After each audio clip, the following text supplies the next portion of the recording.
بسم الله الرحمن الرحيم الحمد لله رب العالمين والصلاة والسلام على نبينا محمد وعلى آله وأصحابه وسلم تسليما مزيدا ثم أما بعد إخوة الكرام السلام عليكم ورحمة الله وبركاته. Inch'Allah, nous allons aborder un hadith qui est un hadith fi Sahih al-Bukhari, qui est un très beau hadith et qui nous rappelle à quel point l'être humain, l'insan, ce n'est pas lui qui guide les gens, n'est-ce pas? Ce n'est pas la personne qui guide les gens. Tu ne guides pas celui que tu aimes, mais c'est Allah subhanahu wa ta'ala qui guide qui il veut. Et cela dans un hadith où le prophète sallallahu alayhi wa sallam nous rappelle Anna Aba Talib lamma حضره الوفاء وعنده أبو جهل فقال أي عمي قل لا إله إلا الله كلمة أحج لك بها عند الله سبحانه وتعالى. Et donc il nous est rapporté qu'une fois, lorsque l'oncle du prophète sallallahu alayhi wa sallam, qui était donc Abu Talib, il était dans les affres de la mort, eh bien le prophète sallallahu alayhi wa sallam est parti à son chevet.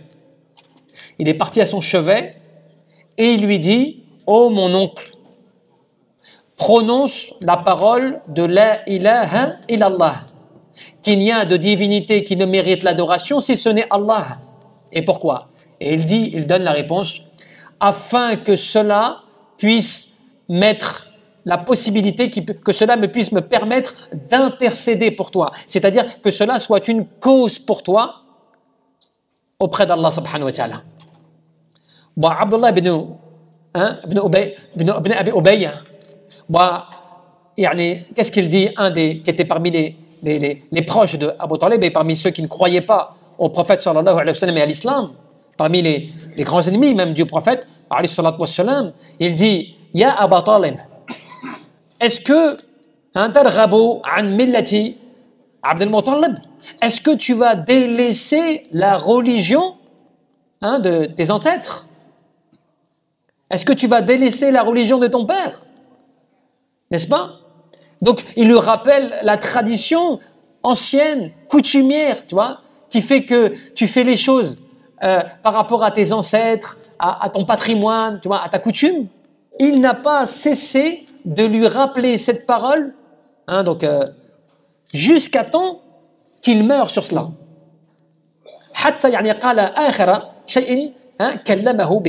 Jusqu'à temps que la seule parole sur laquelle est mort son oncle, c'était qu'il dise ala millati Abd al-Muttalib.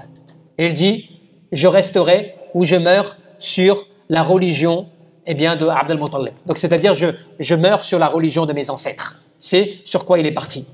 فقال النبي صلى الله عليه وسلم لا أستغفرن لك ما لم أنه عنه. Et le prophète, qu'est-ce qu'il dit?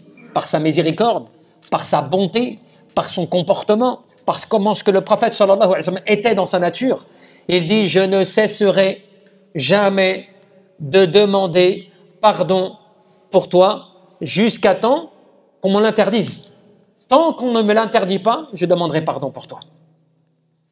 فنزلت ما كان للنبي والذين آمنوا أن يستغفروا للمشركين ولو كانوا أولي قربى من بعد إلى آخر الآية. Et Allah Jalla fi'ala a révélé le verset qui dit: certes, il n'est pas permis à un prophète et à ceux walladina amanu, et à ceux qui ont la foi, de demander pardon pour ceux qui auraient qui seraient partis, qui auraient quitté ce bas monde, donc en n'ayant pas eu la foi, parmi ceux qui auraient associé Allah Azza wa Jal, quelle que soit la personne, nous rappelle Allah subhanahu wa ta'ala, que ce soit un proche.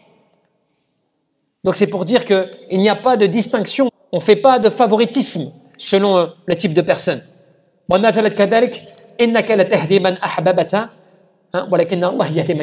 Ce verset est aussi qui a été révélé pour cette cause où Allah subhanahu wa ta'ala dit: certes, tu ne guides pas celui que tu aimes, mais c'est Allah azza wa jal qui guide celui qu'il veut. Donc ainsi, Omara l'hidayati biyadillah subhanahu wa ta'ala, al-hidayah biyadillahi azza wa jal. وواجب المسلم أن يبذل جهده في الدعوة العباد إلى الله سبحانه وتعالى وتعريفهم بالإسلام ويدع أمره للهداية له سبحانه وتعالى فهو وحده مقلب القلوب والهادي إلى سواء as-sabil. Et qu'est-ce que tu retiens de cela? Tu dois te rappeler de manière claire et de manière précise, parce que cela est un fondement. Tu vois, cela c'est un fondement quant au fait de la guidance, du fait que tu comprennes et que tu prennes note, du fait que toi, tu n'es pas celui qui va guider la personne. Toi, tu es celui qui est la cause pouvant permettre à ce qu'une personne soit guidée. Ce n'est pas la même chose. La guidance, elle est hidayah, biyadillah subhanahu wa ta'ala. La guidance, elle n'appartient que à Allah subhanahu wa ta'ala. Le fait qu'une personne croit ou pas, le fait qu'une personne accepte ou pas la foi, le fait qu'une personne suive le droit chemin, cela est entre les mains d'Allah subhanahu wa ta'ala. Donc, dans ce cas-là, tu pourrais me poser la question, mais alors pourquoi je prêche les gens alors? Pourquoi je devrais transmettre la parole aux gens? Pourquoi je devrais leur transmettre le message si finalement cela ne dépend pas de moi? Puisque c'est pas moi qui guide les cœurs, c'est pas moi qui vais faire que la personne va croire ou pas. Mais non, toi tu es là uniquement pour le balagha, yani la transmission. Comme le prophète sallallahu alayhi wa sallam était là pour transmettre son message. Toi tu as une responsabilité à laquelle Allah subhanahu wa ta'ala peut te demander des comptes. Vis-à-vis de tes enfants, vis-à-vis de tes proches, vis-à-vis de tes parents des fois. Puisque combien de frères viennent nous voir pour nous dire, voilà, moi j'ai un problème. Mon père ne croit pas, mon père ne prie pas, ma mère ne croit pas, ma mère ne prie pas. Il n'accepte pas, il refuse, il s'obstine, il tourne le dos. Ça me fait mal au cœur, je ne sais pas quoi faire. Je suis attristé, j'ai peur pour eux. Tu vois, c'est normal, c'est un état naturel, tu vois. Mais le problème qui se pose, c'est qu'on oublie dans tout cela que ce n'est pas nouveau. De tout temps, et même les prophètes et les envoyés ont vécu cette même situation. Déjà, le meilleur des prophètes, Khatam an-Nabiyyin, Imam al-Muttaqin, al-Mustafa, sallallahu alayhi wa sallam, qui est l'élu, l'envoyé d'Allah, le dernier des prophètes, lui-même n'a pas guidé ce qu'il aurait souhaité. Ce qu'il a espéré d'eux, la guidance. Et la preuve, Abu Talib, subhanallah, qui était son oncle, qui est celui qui l'a défendu, qui l'a protégé, celui qui empêchait, à une époque où l'islam était extrêmement faible, que les gens puissent s'acharner, puissent, tu vois, s'écrouler sur le prophète sallallahu alayhi wa sallam, de par le fait de ce à quoi il appelait. Il protégeait son neveu. Il donc se mettait en obstacle à ceux qui voulaient l'attaquer. Et tout le monde respectait son oncle, et c'est pour cela qu'il n'osait pas lui faire de tort, véritablement. Donc, vous savez, la plupart des gens, aujourd'hui, eh bien, quand la personne chez eux ou chez elle, ou parmi leurs proches, eh bien, refuse, n'accepte pas, eux, finalement, ils ne prennent pas compte au fait que, attention, cela ne veut pas dire que la personne est mauvaise, la personne n'est pas bonne, tu vois, dans son fond, c'est quelqu'un qui n'est pas bien. Non, il ne faut pas penser comme cela. Puisque regarde bien, la personne de son vivant, Abu Talib Kadalik, c'était quelqu'un qui était considéré comme quelqu'un de respectable. Et le prophète sallallahu alayhi wa sallam l'a respecté, n'est-ce pas? Il lui a apporté tous les honneurs. Est-ce qu'une personne qui n'est pas respectée, est-ce que le prophète sallallahu alayhi wa sallam va se rendre auprès de son chevet, implorer pour lui qu'il prononce la shahada, qu'il va s'attrister au point même qu'il quitte ce bas monde? Donc, c'est le cœur de l'envoyé d'Allah, alayhi salatu wa sallam, qui s'exprime. Et il dit quoi? Je ne cesserai pas de demander pardon pour toi tant que Allah subhanahu wa ta'ala ne me l'interdit pas. Donc la miséricorde, tu vois, le pardon qui primait, tu vois, dans son comportement. Donc cela pour dire quoi? Pour dire que quand tu as quelqu'un autour de toi, tu as un proche, tu as tes enfants, tu as un proche comme ça qui ne croit pas, eh bien la meilleure des choses que tu puisses faire toi, c'est bien sûr lui transmettre le message, l'appeler à l'islam, lui montrer la bonne voie, faire cela de la meilleure des façons. Mais surtout, tu dois garder espoir et tu dois t'en remettre à Allah subhanahu wa ta'ala. Parce que ça ne t'appartient pas. Parce que finalement, tu ne sais pas pourquoi telle et telle personne croit et telle personne ne croit pas. Il y a des gens qui ont vécu toute leur vie dans l'islam. Tu as des gens qui ont vécu toute leur vie autour de la foi et pourtant ils n'ont jamais accepté cela. Tu as des gens qui n'ont jamais connu, qui n'ont jamais grandi dans l'islam et qui viennent avec une conviction et une certitude de vouloir adorer Allah subhanahu wa ta'ala. Comment tu expliques cela? C'est Allah subhanahu wa ta'ala qui met ça dans les cœurs. C'est un miracle qu'Allah azza wa jal installe dans le cœur d'une personne, il lui installe la foi, alors que cette personne, à la base, elle n'était pas prédisposée à croire. Elle a grandi dans un contexte totalement différent de l'islam. Elle a même grandi dans une totale, autre religion, subhanallah. Et pourtant, son cœur accepte la foi, voire même, il est aspiré par la foi, par l'islam. Cela, ça appartient à Allah, subhanahu wa ta'ala. Tu as des gens, tu les as même pas prêchés. Ils n'ont même pas entendu, à proprement parler, l'appel à l'islam. Et pourtant, ils sont intéressés. Ils lisent, ils vont faire des recherches, ils vont poser des questions. Tu vois, ils sont motivés, ils sentent la vérité, ils sentent qu'il y a quelque chose qui est fort qui les appelle à cela, subhanallah. Eh bien, tu te rends compte que la guidance, elle est là. Donc, c'est pour ça que des fois, c'est malheureux, c'est vrai. Tu peux voir tes enfants, mais cela, il faut que tu te rappelles. Nuh, alayhi salam, il a vu son propre fils, il a vu sa propre épouse, qui ne voulait pas croire. Au point même que lorsque le déluge s'est abattu, il a imploré Allah, subhanahu wa ta'ala. Oh Allah, ahli, c'est ma famille, qui est en train de subir le déluge. L'air de dire, Ya Allah, tu es en train de punir des membres de ma famille, des personnes qui émanent de moi. Mais le rappel, qui est le rappel de tous les prophètes, qui est le rappel de toute personne soumise à Allah, à un adorateur qui est soumis à l'adoration d'Allah Azza wa Jal, soumis à un Dieu unique, de se rappeler que tu ne connais pas les sagesses, ce pourquoi Allah subhanahu wa ta'ala a décidé qu'un tel croit et qu'un tel ne croit pas. Subhanallah. Que l'oncle du prophète sallallahu alayhi wa sallam, celui qui était le plus aimé, parmi, tu sais, Abu Talib, c'était quelqu'un qui était extrêmement aimé par le prophète. C'était quelqu'un pour qui il exprimait énormément d'affection. Donc c'est quelqu'un qui lui était extrêmement proche. Et donc c'est comme cela qu'il a espéré. Il est parti à son chevet. Qul la ilaha illallah kalimatan. Ashhadu yani laka biha 'inda Allah subhanahu wa ta'ala, une parole que si tu la prononces, celle-ci va me permettre d'intercéder pour toi, de témoigner pour toi auprès d'Allah subhanahu wa ta'ala. Une seule parole. Tu vois, c'est comme cet enfant, tu vois, cet enfant juif qui était tout le temps avec le prophète, qui était tout le temps avec lui. Tout le temps avec lui. Et il est tombé gravement malade, cet enfant. Et il aimait énormément rester avec le prophète. C'est connu cela dans les hadiths authentiques. Et un jour, il tombe gravement malade. Le prophète va à son chevet. Il va auprès de lui, il voit son état et il voit bien qu'il ne va pas s'en sortir. Qu'est-ce qu'il fait? Il lui dit, Qul, shahad, atteste l'attestation de foi. Prononce ash-shahada, l'attestation de foi. L'enfant, à côté de lui, il y avait son père, qui n'était pas musulman, n'est-ce pas? Il y avait son père. Et l'enfant, qu'est-ce qu'il fait? Quand il voit que le prophète lui demande d'attester la foi, lui n'était pas croyant, l'enfant aussi, en islam. Quand il entend cette demande, qu'est-ce qu'il fait? Il tourne son regard vers son père. Comme s'il lui demandait, est-ce que tu m'autorises? Qu'est-ce que tu en penses? Subhanallah. Et son père, il lui dit quoi? Obéis. Abel Qasim, obéis donc à Mohammed ibn Abdullah, obéis-lui par rapport à ce qu'il te demande. Sallallahu alayhi wa sallam. Et qu'est-ce qu'il fait? Il shahad. Subhanallah.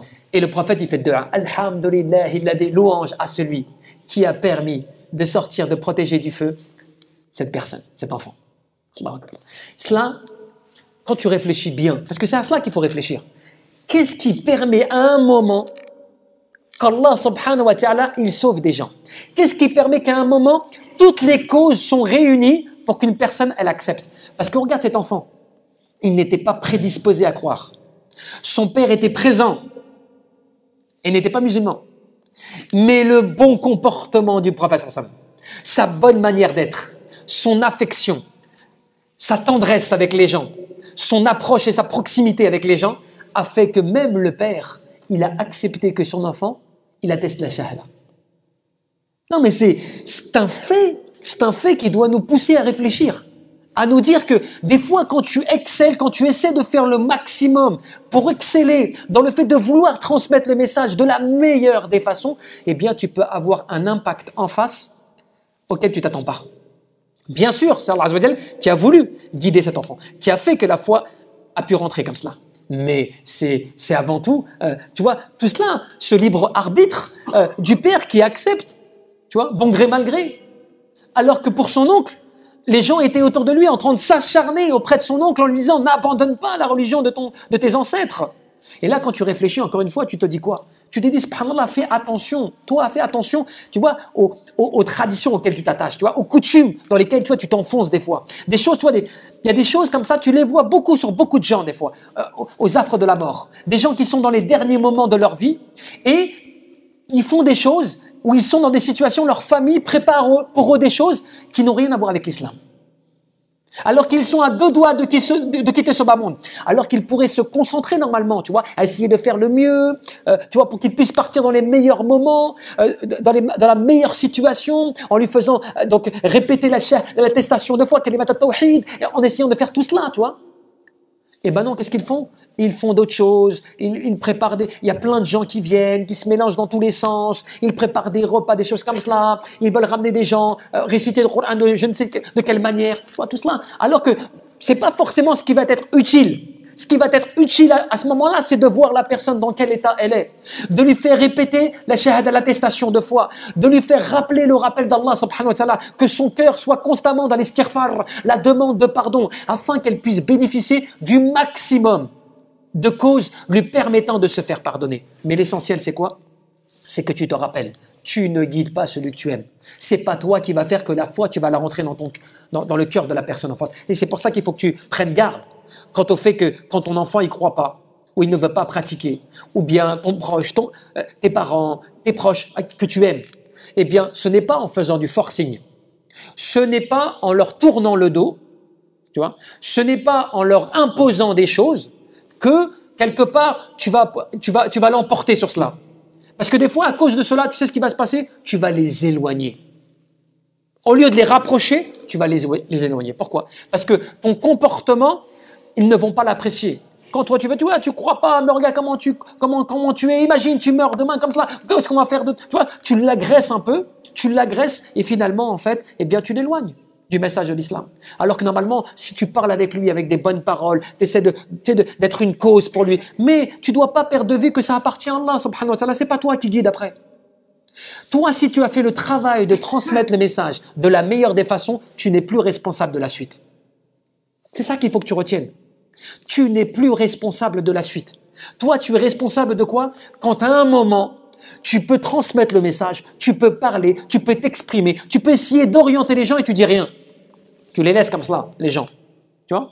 Des fois, tu as des personnes qui sont chez toi, qui vivent sous ton toit, c'est vrai ou pas? Et tu les laisses faire n'importe quoi. Sous ton toit.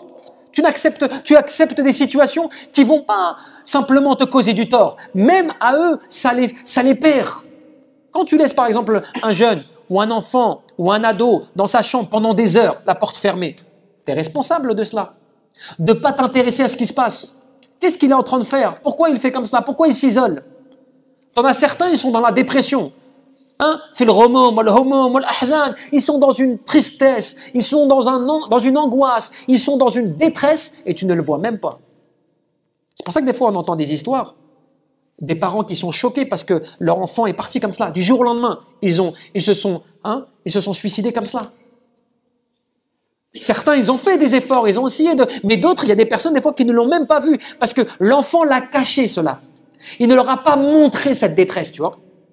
Mais aussi, il y a le côté que toi, en islam, tu n'as pas ce sujet tabou. Tu dois rentrer dans les profondeurs, chercher à savoir un petit peu ce qui se passe, tu vois. Qu'est-ce qui se passe? Est-ce que ça va? Est-ce que tu te sens bien? Comment ça se passe avec ta foi, avec ta prière? Mais sans le juger, tu vois. Parce que si tu commences à le juger, il va rien te dire. C'est comme l'adulte aussi. Tu as des adultes comme cela. Des adultes, ils sont renfermés sur eux-mêmes, mais si tu t'ouvres pas à eux, tu vois, que ce soit un père ou une mère, des choses comme ça, tu t'ouvres pas à eux, tu vois, qui est la confiance, tu vois. Il faut qu'il y ait la confiance. De cette manière, ben, eh bien, alhamdoulilah, tu vas pouvoir transmettre le message. Et donc, notre message à nous, aujourd'hui, c'est quoi? C'est, tu ne guides pas celui que tu veux. C'est pas parce que tu aimes une personne qu'automatiquement tu vas la guider. Et ce message, il nous rappelle, cette révélation, elle nous rappelle que nous, on dépend uniquement dans la guidance d'Allah subhanahu wa ta'ala. Que nous, on est uniquement une cause. On doit réaliser al-asbab, les causes. Ensuite, la finalité, elle appartient à Allah subhanahu wa ta'ala. Allah, par sa sagesse, Allah Azza wa Jal va décider de le guider ou pas. Mais il se peut qu'à la base, il n'était pas prévu qu'elle soit guidée, cette personne. Mais bid'a, grâce à l'invocation. Tu sais, grâce à l'invocation. Grâce au fait que toi, tu fasses preuve de conviction, de dévotion, Allah Azza wa Jal, il se peut qu'il va changer le destin et la prédestination de cette personne. Parce que tu en as été la cause. Tu vois la différence? Imaginons quelqu'un. Des fois, tu as des gens, ils ont plus de 70 ans. Hein. Ils ont des fois 80 ans. Ils n'ont pas accepté l'islam. Ils n'ont pas accepté la foi. Ils n'ont pas accepté la prière, par exemple. Tu vois? Toi, tu dois être la cause. Parce que tu dois te rappeler ce hadith. Hein? La yurad, yani al-qada ou al-qadar, illa ad-du'a. Il n'y a pas une chose qui puisse repousser un destin, repousser une prédestination, ce qui veut dire un commandement qui a été déjà prédestiné ou qui a déjà été destiné, il n'y a rien qui va pouvoir le repousser ou peut-être même le changer, si ce n'est l'invocation. Donc, ce qu'il ne faut pas perdre de vue, bien sûr, il y a la da'wa, bien sûr, il y a le fait de pouvoir transmettre la bonne parole de la meilleure des façons, avec le meilleur des comportements, mais surtout, il ne faut pas perdre en amont, pas perdre de vue les invocations. Invoque pour tes proches, invoque pour ceux qui te sont les plus chers. Invoque lorsqu'ils ne sont pas dans la guidance, qu'ils ne sont pas guidés, qui n'ont pas le cœur dans la foi. Invoque pour eux. Invoque sincèrement pour eux qu'Allah subhanahu wa ta'ala, il les guide, qu'il leur mette la foi dans le cœur, des choses comme cela. Cela peut être, min al-asbab, parmi les grandes causes qui permettent que la personne, à un moment, elle sera guidée. Et il y a eu des faits comme cela qui sont extrêmement étonnants dans l'histoire. Tu le sais très bien, par rapport à des grands compagnons, qui sont devenus des grands compagnons, tu vois, mais qui à la base, Abu Sufyan et d'autres, qui à la base étaient des ennemis acharnés du prophète, qui l'ont combattu sur le chemin de bataille. Et pourtant, à la fin, ils se sont convertis. Et ils ont lutté et ils ont montré de leur sincérité, subhanallah, jusqu'à leur mort. Pourtant, toi, tu l'aurais jugé, toi, à ton époque, à toi. Tu aurais dit, lui, impossible. Lui, c'est le pire des pires. Ah, si lui, je pouvais. Toi, tu n'aurais rien accepté de sa part, quelle que soit la situation. Comme il y a des gens aujourd'hui, tu vois, il y a des gens comme cela aujourd'hui, dans leur vie, une grande partie de leur vie, ils ont été mauvais. Ils ont été mauvais. Ils ont été mauvais, ils ont été pas bons, des choses comme cela. Et un jour, il revient à l'islam. Un jour, il croit en Allah subhanahu wa ta'ala. Tu sais ce qui se passe après? Les gens continuent à le juger. Tu vois, les gens, ils n'oublient pas, tu vois. Ouais, mais tu vois, lui, il s'est converti aujourd'hui, comme ça. Mais il y a encore quelques temps, fallait voir comment ce qu'il était. Tu vois, fallait voir comment il se comportait, tu vois. Ouais, subhanallah, mais normalement, ça, t'as plus le droit de le mentionner, cela. C'est fini. S'il se repentit, qu'il est sincère, qu'il s'est repenti, tu vois. Tu sais pas maintenant comment Allah subhanahu wa ta'ala lui a pardonné ses péchés, comment peut-être il l'a élevé en degré.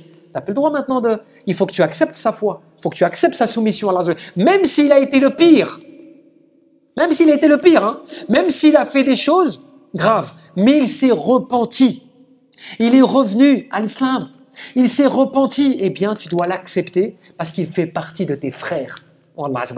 Et tu dois invoquer pour lui qu'Allah subhanahu wa ta'ala, il le raffermisse dans sa foi.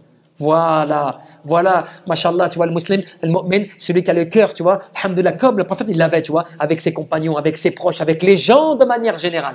Avec les gens de manière générale. Comme quand il était avec son oncle qui donc est parti dans une mauvaise situation, il a imploré pour lui le pardon d'Allah subhanahu wa ta'ala avant qu'on lui interdise après.